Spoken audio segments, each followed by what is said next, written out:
Hey, how's it going, guys? Mars Games here. In last episode, I found a stronghold with an ender portal, and this actually use chunkbase.com, but you can use an iVenter because it's vanilla, but using chunkbase or any other online tool is way faster. Stronghold literally has like nothing there. There's like no bookshelves or libraries or something like that. There's like no other chests. Usually there'd be chests and sometimes a chest with a minecart. I think, actually no, that's for mine shafts. But you can find actual loot here, and I was just really unlucky. I found absolutely no loot. A ravine has completely torn through this side of the stronghold, but I found myself the end portal, which is the only important thing really about a stronghold. And I filled in all 12, not 9, all 12 of the end portal frames. I don't know why I couldn't do math last episode. I just took screenshots? Wow, I'm smart. That tree looks horrible in front of the house. I can't even see the front anymore. I also forgot to rehang these banners after I finished my house. I'm just gonna place them here again. I'm actually gonna place them on the centerpiece of all these sections. Hopefully we get a few more in the future. So in today's episode, I am going to be preparing myself for the Ender Dragon, and you can do the same. There are a few techniques to kill the Ender Dragon, he or she, whatever, very quickly, and I'm going to be using, oh, wow, I thought it was out of place rods. I'm going to be using a bit of an explosive method, which is to use beds. If you place beds in the end and try to sleep in it, the bed will explode, dealing a ton of damage to whoever's around it. Now, there is a trick to actually blow up the bed near the dragon, and you can not take as much damage as you would if you stand on top of it, and try to sleep in it. You instantly die no matter what your armor is in vanilla Minecraft. So what I'm going to be doing is repairing my armor and taking off this chest plate, and I'm going to be making a blast protection for chest plate in order to prevent myself from dying from those blasts. So I do have a blast protection. Oh, there it is. Okay. Anything else? Actually, power 4? No. We need protection is what we really need. Feather falling. I already have feather falling, which is nice. My sword is good. Sharpness 5 is what you're really going to need when they come down. Your bow. Everything on here is really what you need. I wouldn't go to power 5. You can if you want, but it's going to cost you more levels to keep repairing it until you actually have to make a new one because it's too expensive to repair. I'll take a protection 3 book, and we might have some more. Ooh, there we are. Protection 3. I want to make sure all my armor is protection 4. That's not blast protection or anything like that. Oh, there, protection 4 right there. What would he got? Protection 3 on here, and okay, they're all protection 3, so everything here should be good. Actually, protection 3. I'll save this protection 4 book for something that we might really need in the future. And then I do need to make myself a new chest plate, and I am gonna save this one. Don't worry, I'm not gonna. What am I doing? I'm not gonna throw this one away. We will repair that with mending in the future. Use it for the nether and stuff like that. But I'm gonna make myself a new diamond chest plate, and we have our levels. And I might. Ooh, should I enchant something with the levels that I have? Because I can have. Ooh, fire protection 3. I can make a level 30 enchantment.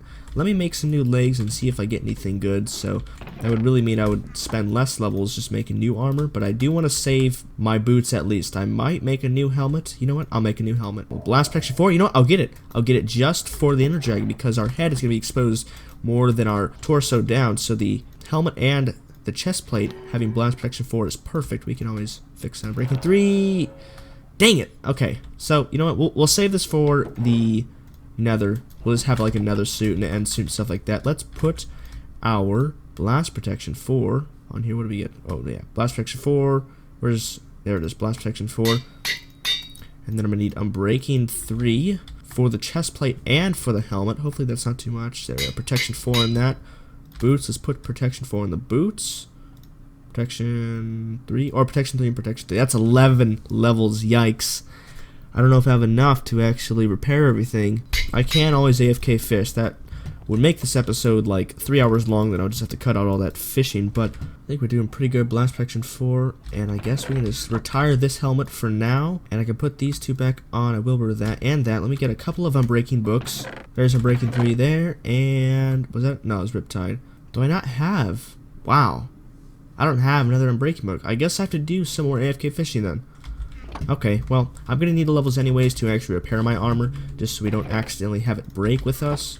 Oh my gosh. While we're fighting the Ender Dragon, and hopefully I won't die. I probably won't die, because I haven't died yet, so I should be fine. That's going to cost 4, and I'm going to need 1 more unbreaking 3 book, and perfect. This is nice. Let's see if we can repair any of this stuff with just 2 levels. I don't think we can. That's actually, that'll cost only 2, and that's a pretty good durability for now. Alright, I'm going to go AFK fishing. I'm not sure for how long. I'll just let it sit for maybe an hour. Hopefully we have enough levels to finish repairing our gear and putting Unbreaking 3 on our helmet. If we get an Unbreaking 3 book, that is. Let's go back to my computer, and we are at 15 levels, which is nice. Let's see if we got any Unbreaking books. Maybe. No. Depth Shredder 3, Impaling 5. Jeez. Oh, what? There's an Unbreaking book right here. How did I skip this? Okay, well, that was completely useless. Well, not completely, because I needed the levels anyways to actually combine a few enchantments. So this is perfect. We have one more Unbreaking 3 book. I actually have to spend it on a chest plate instead of a Frostwalker boot. There we go, Unbreaking 3. 1 diamond. 4. Ooh. How much is... might be enough for now. Like, what? What? 17. Oh my gosh. Are they really that expensive? 16 to rename it? Oh my, we gotta make ourselves a new pair of boots someday. We're just gonna stick with these. We're probably not gonna take very much fall damage. We'll have a water bucket with us, so I'm just gonna do that, and I'm gonna be happy with this, because this is what we're gonna roll with. Now, I'm gonna make a barrel. I'm gonna place it right here, and this is going to be our barrel for the end. So this is the things that we're gonna need in here. First off, we have our actual weapons, which is gonna be our sword. We are gonna need a Silk Touch pickaxe, preferably, so we can break inner chests, and I'll show you how to do that in a sec. And then our bow with at least power 4 and infinity. Unbreaking 3 and punch 2 and flame is optional. You can't have infinity and many on the same bow. Axe, this makes you have an axe of whatever you like. We're gonna put our crafting table in there, have a water bucket, a shield, maybe a few torches. We don't really need flint and steel. I'm just gonna carry it on me because you never know if a gas just breaks your nether portal. We are gonna need just a little bit of wood, not very much. We'll just put some wood in there. I am gonna get some more obsidian because we're gonna need obsidian in order to make what's called an ender chest. Now, to make an ender chest, we're gonna need an ender eye. I'm gonna make 2 ender chests because basically what we can do is have an ender chest here at our house, and whatever we put in there is going to be in there universally. The files, just keep it as, like, this chest has these items, this chest over here has certain items like this, and over here we have wool and stuff like that. If the ender chest will have everything that you put in it at all times. Now let me go down to the mines, get a few more obsidian. I have 4 here. I need 12 more in order to get myself 2 ender chests. It's going to be 8 obsidian and 1 eye of ender per ender chest, so I'll be right back. Alright, to make your ender chest, we're just going to have the eye of ender in the middle, obsidian around it, and we're going to make 2 of there. So we're going to place 1 in our house. I'm just going to place it here. And so basically, let's say we want to put our water bucket in there because we need our water bucket wherever we go. We're going to have another ender chest in the end or somewhere else. A water bucket's still there, so whatever we put there is going to be universally, like I said, in every single ender chest that you place on the world. And the only way to get the ender chest back is to use a Silk Touch pickaxe, and if you don't, you're just going to get 8 obsidian back. Then you don't have an ender chest anymore. Also, make sure you do have a shield. If you get attacked by endermen and stuff like that, you want to make sure you have some way to protect yourself from those guys if they're getting kind of annoying. Let's take a stack of blocks with us so we can maybe build over our heads possibly to block the enderman out. Optionally, you can bring a pumpkin and wear it on your head, because if you have a pumpkin, how much? Oh boy. If we have a pumpkin on our heads, that's actually sheared, so it's a jack-o'-lantern? No. It's a, what's this called now? Carved pumpkin. Okay, that makes sense. So if we have a carved pumpkin on top of our head, we will look like this, but endermen can't see us and get aggravated at us if we stare at them. So pretend that redstone block was an enderman and just stare at him, nothing would really happen, but we have this annoying silhouette of the inside of a pumpkin on our heads, which is kind of annoying, so just don't look at the enderman. That's all you really have to do. But optionally, you can bring a pumpkin if you're really scared of the enderman. Optionally, you can have as well eggs and snowballs. You can get them from snow layers over there, or snow blocks from a snow biome, and you can throw them, and we're able to break the end crystals like this. And this is really used for if you don't have a bow. I'm going to bring 1 stack along just to show you how they work and how you can use them, but personally I won't be using tons of eggs and stuff like that to take out the end crystals, but you can have them. It is optional. We're going to bring a few potions along. The dragon is invulnerable, which means he will not take damage from any sort of potions. There's no reason to throw any sort of like weakness potion or instant health or instant harming or poison or anything like that. We're just going to take the ones that's going to help us. We're not going to use strength because strength isn't really going to help. I'm just going to take, let's say, 5 instant health potions. We're probably not going to need all 5 of them, but it's always good to be geared up for all this stuff.